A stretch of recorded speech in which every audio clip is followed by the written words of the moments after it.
without further ado, let's get into it. Hero against PSG leading the break. Gomes looking for the overlap. Alba inside. It's Messi! Outside, he'll plays it inside. Great tackle, but he's finished off by Jenny. It's a run from him, but it's Messi. It's Iniesta! And the Chelsea. Hello community, welcome back to another Barcelona match review. Barcelona beats Atletico Madrid 1-0. Well, the performance really wasn't that good, but considering as to what happened yesterday between Villarreal and Real Madrid, where Quique Setien's team managed to beat Real Madrid, this allowed us to have 3 crucial points and 3 points lead over Real Madrid. So I guess it's kind of good, but again, talking about the match, talking about how we performed, it wasn't good, and I think Xavi definitely has to evaluate and take some serious actions about this, because yes, we won, but again, we're going to be facing tough teams up forward. We're going to be facing teams like Man United, like Arsenal maybe, if in case we progress well. So against such teams, if we are going to perform like this, it's not going to work. We have seen it last season as well, where we were just clinching wins, getting the 3 points, blah blah blah. But again, the performances weren't very convincing, and again, we could not do the best like last season. So we have to definitely change up things. Xavi has to change up things, and there were definitely, yeah, I would say maybe the players were also a problem, which we'll be talking about later. Like the players did not do well today. They were kind of sloppy. Of course, like I said, I'll talk about later. But yeah, Xavi has to take some actions, try something new, because it's very, very crucial for us to move to a good direction. But yeah, let's discuss as to how this match unfolded. Let's get into it. And let's begin with the starting 11. Shoutouts to Plus Barca for this starting 11. Ter Stegen in goal. Our backline Balde, Christensen, Araujo and Koundé. Midfield for Gavi, De Jong, Busquets and Pedri. And our front to Ansu Fati and Dembele. Now in this, the formation is 4-4-2, but you know, sometimes Xavi used to go with like a 4-3-3 formation and sometimes 4-2-2-2 formation, going with a double pivot of De Jong and Busquets. You would see many times in the first half where De Jong would be with Busquets in that deep role and try to progress ball from there. So that it was kind of like a double pivot for Busquets and De Jong. But yeah, talking about the first half, I think the first half went quite good for Barcelona. They had a lot of possession.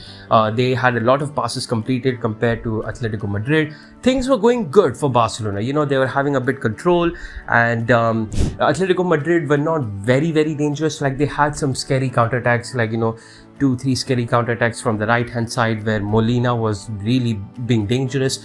Griezmann as well. Griezmann to some sort, like not exactly, because Griezmann was not able to do much, as you know, we didn't allow him to do much. But in the right hand side, like Molina, Llorente, they were trying their best. But other than that, it was just Barcelona trying to attack. Again, you know, having a lot of possession, trying to create something. We got a couple of chances here, but again, we could not score the most. But again, it was kind of like back and forth in terms of the chance creation for Barcelona and Atletico Madrid's defending. Like we were able to try to create chances, get near the box, but the defending was really good. Jimenez from Atletico Madrid did good. Savic as well did his job in that first half. So it was kind of being difficult for us to score some goals. We were trying to create some chances too. So in this match, we were seeing a little bit like unpredictability sort from Xavi. Like we were sometimes seeing like a double pivot of De Jong and Busquets. Then sometimes you'd see De Jong in the width area, because Balde used to push high up top to be like that Jordi Alba type of role. You know, he used to go high up top, whip in some crosses, and most of the times he used to stay back, because Molina started growing really quickly into this match as Balde used to jump high up top. Nobody used to be there to target him, which was a bit difficult. So that's why Xavi, like I think after the 10th minute onwards or 11th minute, he started putting Balde a bit back and have De Jong a bit in the width, and some support like from Pedri, Gavi used to be on the right hand side, blah blah blah. But we were trying to create around, you know, Pedri and Gavi, as they used to stay in the middle. We were trying some central attacking, like not mostly. We used to sometimes go, you know, usually we go from the width and maybe have our fullbacks kind of inverting, and from there we're trying to create some chances. But in this match, we tried to go a lot more in central, Of course, we had 4 midfielders, so again, kind of having that unpredictability for Cholo to face off, because he did not really expect how central we were going. And Atletico Madrid also, they were trying to lock down and keep our spaces narrow. They were not allowing us to attack a lot from the central. They were really going aggressive and not pressing tackles here and there, interceptions in the middle, just to not allow a clear-cut chance. They were making us go through the width areas, but we were being adamant. And of course, Ansu Fati as well, off ball, he was doing his job, trying to have those movements to lure in players and then create some spaces for Pedri and Gavi. But yeah, just like that, of course, as Barcelona were trying to go central, they of course got their first goal around the 22nd minute. And this one, it was Pedri who had space. And this was kind of unusual. Like, I'm still surprised as to see, because throughout that first half, like even up till that moment, Atletico were being narrow. They were not allowing some spaces.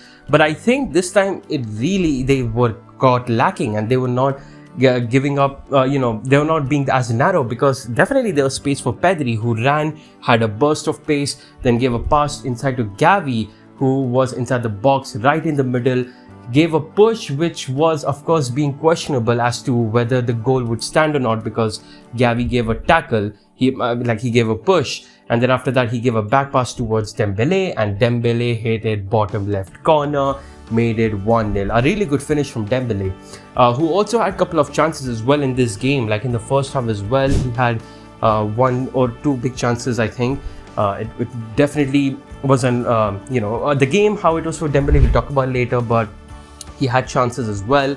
And just like that, first half, we were having a lot of control.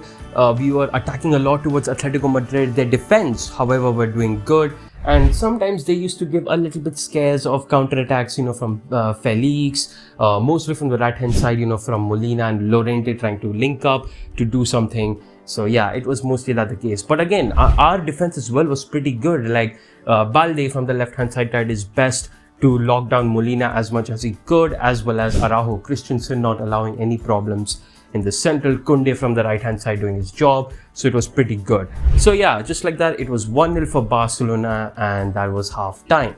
Now discussing about the player performances in that first half. So Ter Stegen, I feel like he did okay.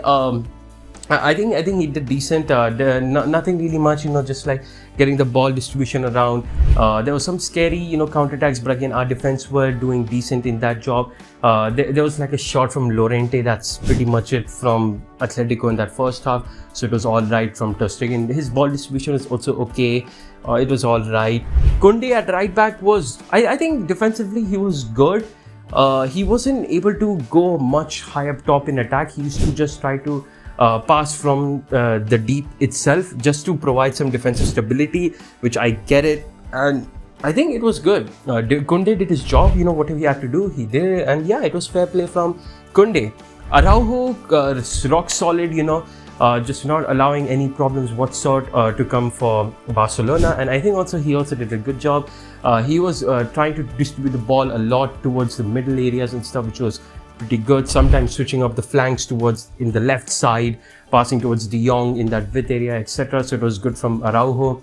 Christensen, the same thing, did his job done, just like Araujo, defensively good, ball distribution was good. So yeah, just like that, it was decent from both our centre backs, and a good pairing, of course. Araujo, Christensen, it's a one hell of pairing, at least for the moment, because we don't have any good right back. So I guess this is the pairing that we should definitely go for. And Alejandro Balde in that left-hand side was also okay. I think I would say he's good. In fact, how much he was able to handle defensively, he did his job. Attacking-wise, trying to sometimes get involved into the attack, get inverted, just like how Xavi wants. Sometimes he wasn't able to get much support from the left-hand side, so because of that, it was kind of problematic for him. But nonetheless, I think he did good. He still did good, how much ever he could in that first half. Busquets is, I don't think so. First half, he really did that good. I think second half onwards, he definitely got much better.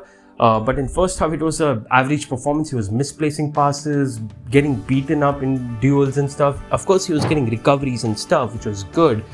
But yeah, it was a bit sloppy first half from Busquets, and it was for a couple of our midfielders as well. I think all of our midfielders had a little bit of sloppy time in that first half, which also brings us to Frankie de Jong. And yeah, Frankie today, I don't know, man, he was not looking good.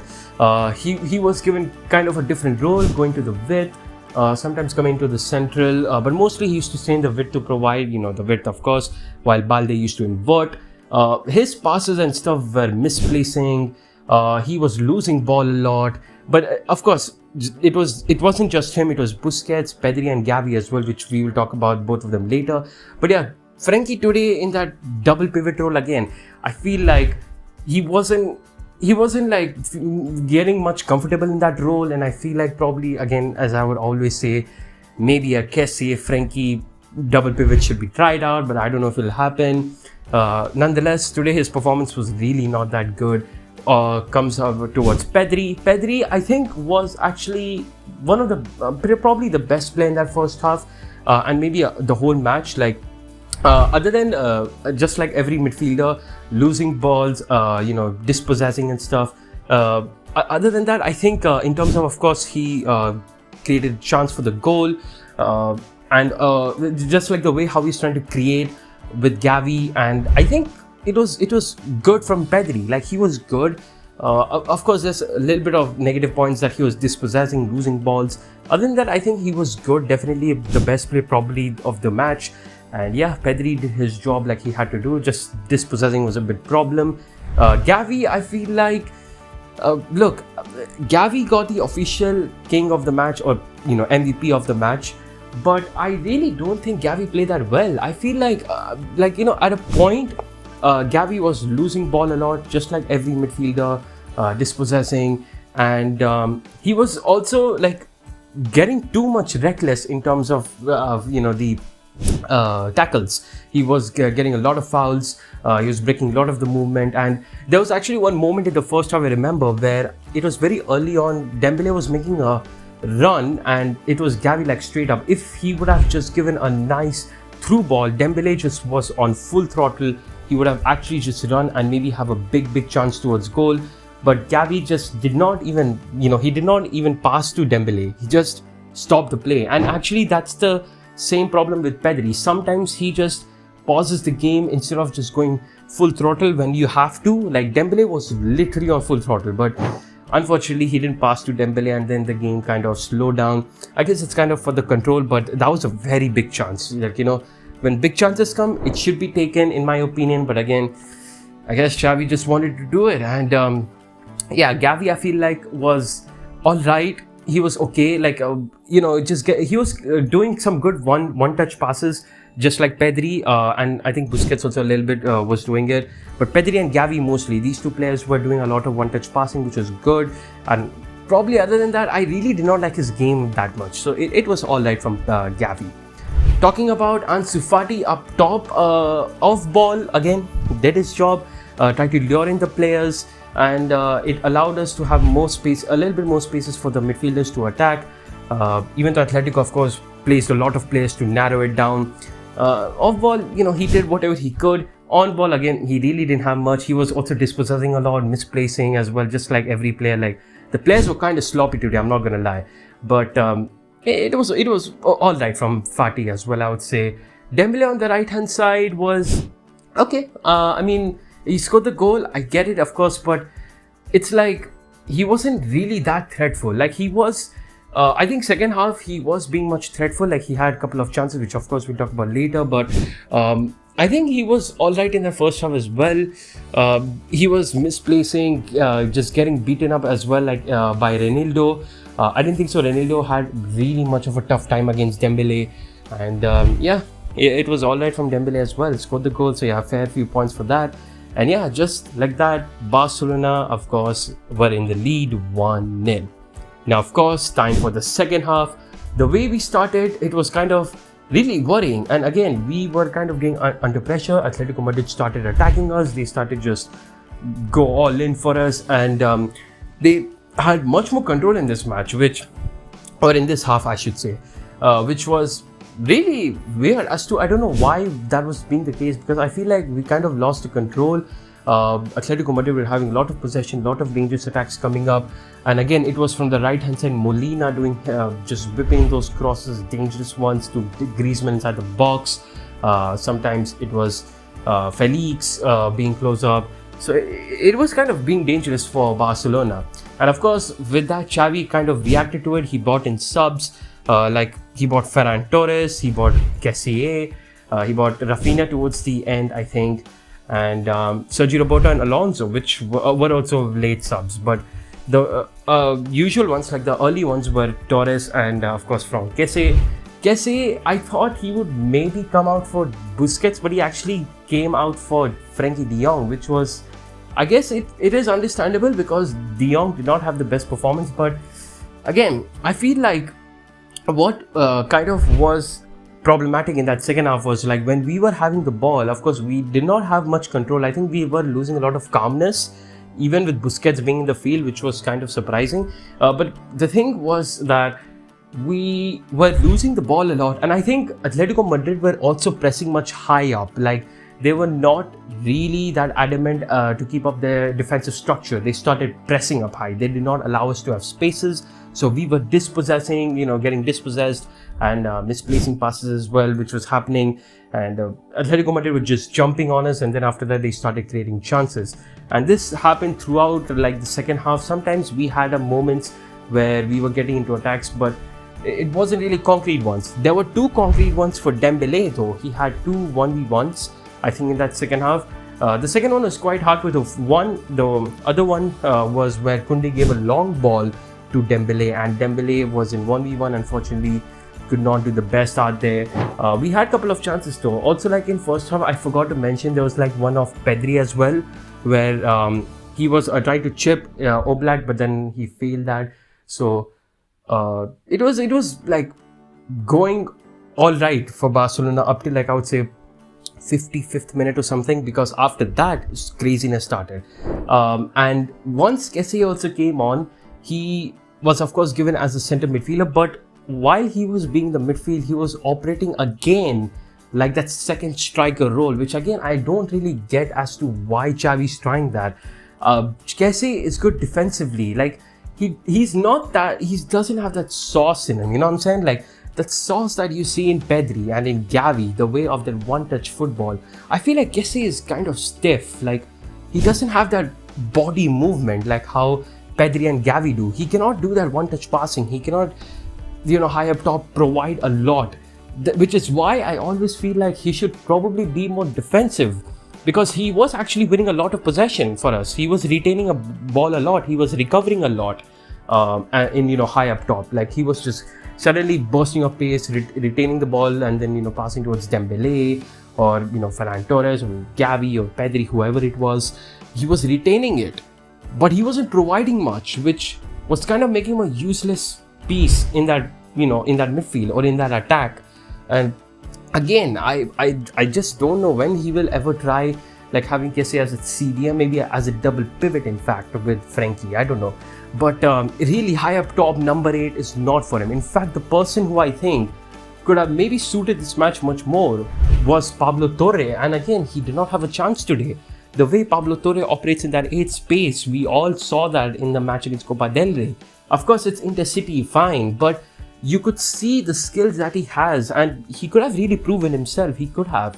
But again, he did not have any minutes, and it's kind of weird like as to what really Xavi was trying to ask. And of course, while the match was going crazy, we had one crazy moment as well where Savage and Ferran Torres just went at each other. I don't know what the hell was going on between them, and they both got red cards. So more unfortunate news. Ferran Torres won't be available for the next match, which I don't know who's actually the next match we're going to go against. Hopefully it's not really a tough team, because yeah, it's going to screw us a lot. But yeah, Ferran Torres and Savage got red cards. And of course, we have to talk about the last clearance from the one and only, of course, Araujo. That chance created where Llorente gave a dink towards the super sub. You could kind of say super sub, but not exactly. Angel Correa gave a cut back to Griezmann, and then Griezmann shot it, but Araujo giving that goal line clearance, saving us 3 points. My God, we could have really gone out of 1 point out of there. Like Ter Stegen was beaten. If Araujo was beaten, it was just 1 point for us. We would have drawn the match. But yeah, that's what I'm saying. Like Atletico Madrid really in that second half came at us. They were getting a lot of control, getting shots much more left, right, center. It was completely different from first half. And I think because they were more defensively structured in that first half and they were really dependent upon counterattacks. But Barcelona were kind of in control for that. They were having possession, they were having control overall. So I guess Cholo wanted to disrupt that. He wanted to have his players press. He wanted his players to just go at them. No, don't allow any space. And that's exactly what they did. They were going high pressing and they were winning possession, going outrage with attacks and stuff, and just had one hell of a chance towards the end. And also not only that, there was also one where it was Felix and Griezmann, and I think it was Carrasco who gave the pass towards Griezmann inside the box, and Ter Stegen also saved. So yeah, there were chances. I'm not gonna lie. Second half was not really good for Barcelona, but that goal line clearance and of course save from Ter Stegen, and somehow we got 3 points. But again, not the best way. Let's hope that next match we're gonna do better. I think the next match is gonna be the Supercopa semi-final. So hopefully we're gonna do good because we have against Real Betis, so that's going to be a tough team to face. And yeah, Barcelona wins 1-0 against Atletico Madrid. Well, of course, that performance wasn't really good, but hopefully you guys enjoyed the performance of this video. And if you guys did, make sure you like, share, subscribe, all that jazz. I really appreciate a lot, and just try to articulate my thoughts, all that stuff of matches, in these reviews. And yeah, I always love you guys so much. And yeah, as always, Forza Barca, and peace.